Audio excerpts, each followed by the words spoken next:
deeply saddened by this unthinkable tragedy, and our thoughts and prayers are with you. I also want to offer condolences to the families of the other victims that were lost in this tragedy. Our thoughts and prayers are with you as well. And with that, I'll open up for questions. Coach, how emotional has this been for you and your family at home and your Laker family here? Extremely emotional on both fronts. It's been something that has touched my family, being the father of daughters. It's been very emotional and, something that brings us together. And then as well as the Lakers family. I'm around, the people that were closest to Kobe, throughout his time here. And, it's been just a deeply saddening time for all of us.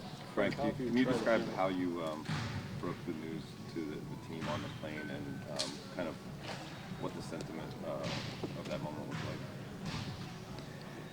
like? For me, I just wanted to make sure everybody knew. And, some of them had heard, I've seen the reports, some had not. So it's just a daunting task of just grabbing each guy one-on-one and letting them know. Obviously, the NBA canceled that game Tuesday. How do you know when this team can be ready? And you said it's pulled you together. How do you guard against it breaking you apart and losing focus? I don't think it could break us apart in any way. It's just a feel thing. You observe those around you. You observe your own feelings and emotions, and you proceed at the right pace. At the right time. Frank, has there been talk about playing this season for Kobe, that sort of thing? We want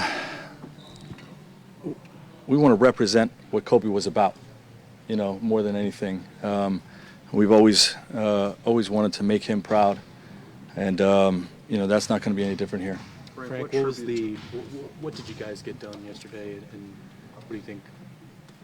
What kind of work did that do for those guys emotionally? We did some things that we felt would be therapeutically beneficial. We got in the gym for some team shooting work. No real practice working on anything in particular. I wanted our guys to come in mentally free, but to get a sweat, to touch the ball, to be around each other. And then we had a lunch, where we all just spent time together and grieved together. Coach, speaking on behalf of the Lakers, if you had a chance, what would you tell Kobe Bryant? I'm not ready to go there. I really not. Some questions I'm not just not going to be able to answer right now. Frank, you can maybe tell us perhaps a favorite Kobe story over the years? I'm not ready to go there either. Okay. Yeah. Sorry. What have you learned about this team through these last few days and through this tragedy? Well, it's just strengthened what we've felt all year about our current group, which is, we've become a family in a very short time. And, it's something that you talk about in the NBA with your teams, but this group in particular has really grown to love each other very rapidly. And, we understand the importance and the opportunity we have this year, and this has just brought us closer together. You speak of being a father to.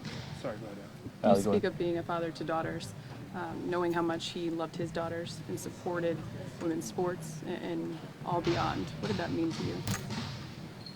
It's just you connect with that, and you feel it, because it's what your life is about. Him being a father to daughters and being involved in their sports was, the most enjoyable thing, in his life, from my observations. And it's the most enjoyable thing in my life. I love being the coach of the Lakers, but it doesn't come close to comparing to my family time.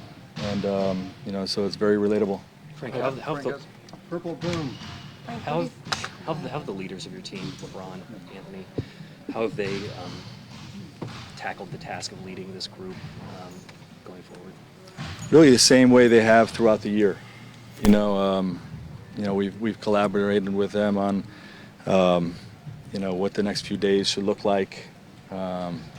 they've been vocal in terms of, just helping the group manage their emotions and get through this.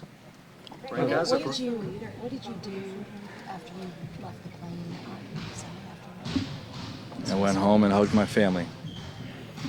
Frank, Yeah. obviously it's tough to kind of do this with us and answer questions about the last couple of days. Was there sort of discussion with players about you kind of taking this on for them today, or what was the decision process with that? The decision process is you guys can speak when you're ready and not before. Last And, two questions. Frank- Would you say, Frank? Frank, you've been in the this NBA team for wants to- 20 years, most of Kobe's career. Just wondered what impact you saw on the other players that you coached for, against, trying to prepare a scouting report, to deal with him, all that stuff. Well, he was the most feared man in the league for an entire generation, and the influence is profound, league-wide, basketball community-wide, worldwide, Lakers family, wide, and his influence will be felt forever. Frank, would you say it's fair to say, in addition to wanting to win it for yourselves, you guys now want to win the championship for Kobe? We want to represent what he stood for. That's the most important thing for us. We want to represent what he stood for. Frank, what could Friday's game do for your team, a team full of basketball players to play a game? I think it's therapeutic. Anytime you can get out and take your mind off of something like this, there's no doubt it will be therapeutic. And just help with the process of us moving forward. Thank you, everyone. Thank you. Last question, Ali. Go ahead. Sorry. Has that been the case in practice too? That sort of therapeutic. Absolutely. Just the work. Everything we've done in terms of being together has been therapeutic. Yep. Thank you. Thanks, Thank Frank. you.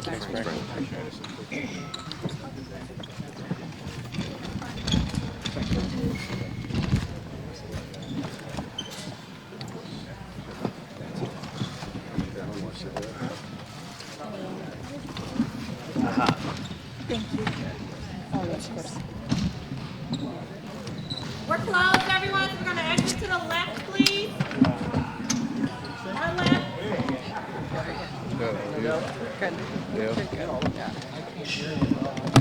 We're closed, everyone. If you can exit to the left, please. Pushing me. Oh, I hope he's pushing me. Thank you.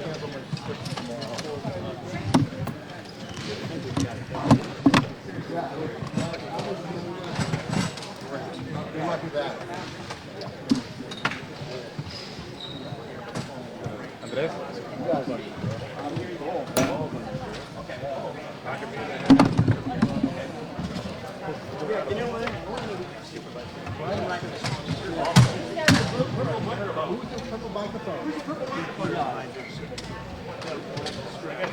What about the bald head guy?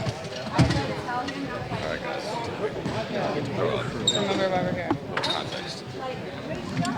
So, my great plan of having the mic there, Frank was rubbing against it.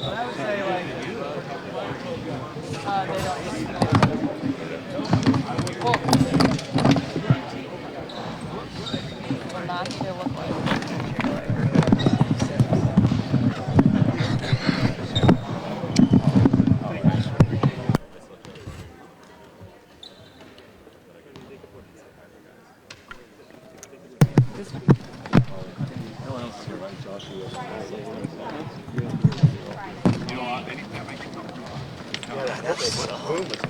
Yeah, that's